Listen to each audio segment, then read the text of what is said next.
17వ అధ్యాయము శ్రద్ధాత్రయ విభాగయోగం. ఓం శ్రీ పరమాత్మనే నమః. శ్రీమద్భగవద్గీతా అథ సప్తదశోऽధ్యాయః.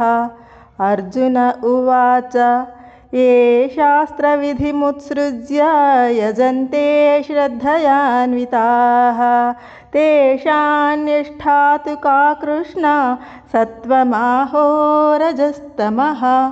శ్రీభగవానువాచ త్రివిధా భవతి శ్రద్ధా దేహినాం సా స్వభావజా సాత్వికీ రాజసీ చైవ తామసీ చేతి తాం శృణు.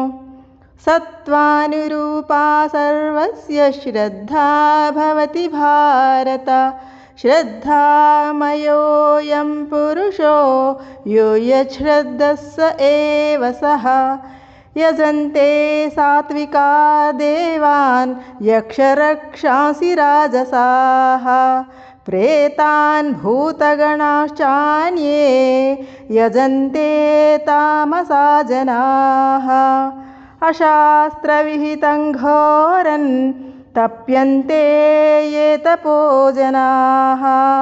దంభాహంకార సంయుక్తాః కామరాగబలాన్వితాః కర్షయంతః శరీరస్థం భూతగ్రామమచేతసః.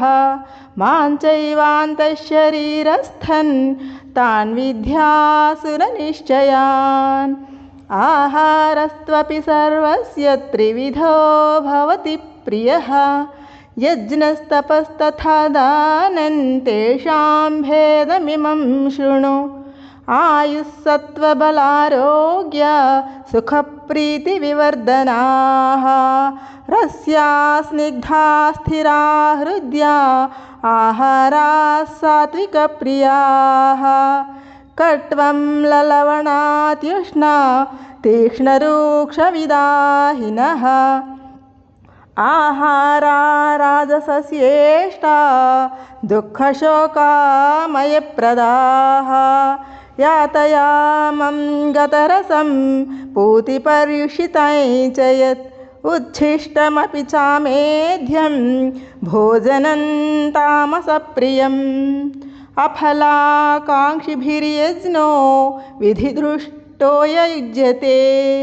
యష్టవ్యమేవేతి మనస్ సమాధాయ స సాత్వికః.